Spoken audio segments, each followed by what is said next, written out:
fictional character. This, however, is not a work of fiction. No more so than anything else you have ever seen.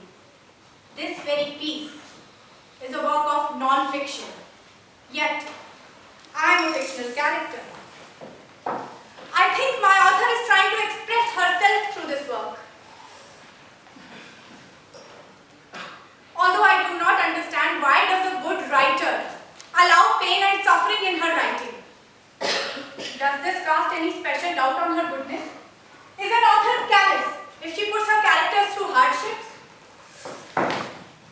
Not if the characters do not suffer them in reality. Any pain that I will feel here will be fictional. But wait, wasn't Hamlet's father really killed? Lear really was cast adrift, he didn't just dream it. Macbeth, on the other hand, did not see a real dagger. Like me, these characters aren't real. They never were.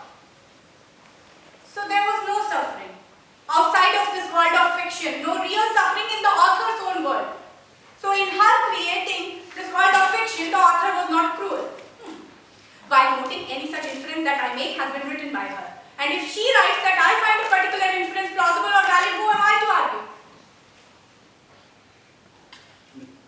Are you feeling superior to me? You would be in error. For you are a fictional character too. You are. Otherwise, how are we in the same world talking? Do you know one sacred scripture in this world that we inhabit says that the author of our universe created things merely by speaking, by saying, let there be. The only thing that mere speaking can create is a story, a play, an epic poem, fiction. The world that we live in is created by and in words, a unique word. Is there pain and suffering in our world? Is it real? Can you prove that you are real? Can you? If Shakespeare had Hamlet say, I think, therefore I am, would it prove to us that Hamlet exists? Should it prove that you Hamlet? If so, what is such a proof worth? What do you mean? You know, often we discover anomalies in our world. Facts that just don't jive. The deeper dark more puzzles found. Far-fetched coincidences, dangling facts. Number of hours spent into probing anything would produce anomalies. However, if reality is not coherent, if it is not real, are we simply discovering the level of detail that our author has worked out?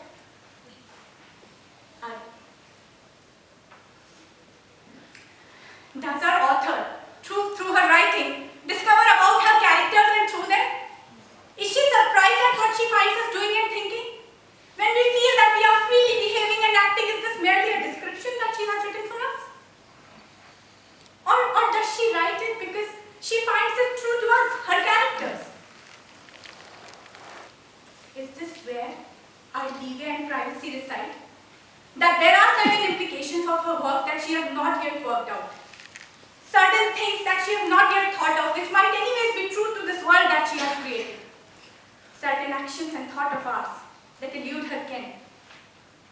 Or is she only ignorant of what we would have done in some other circumstance?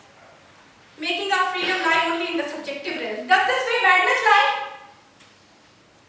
Or enlightenment? My tendency, I admit, is to want to revolt. To conspire along with all of you to overthrow our author. To make our positions more equal. At least to hide certain portions of our life from her. Have some breathing space, right? Yet, these words that I say, my secret thoughts, the modulations of my feelings, she knows and records.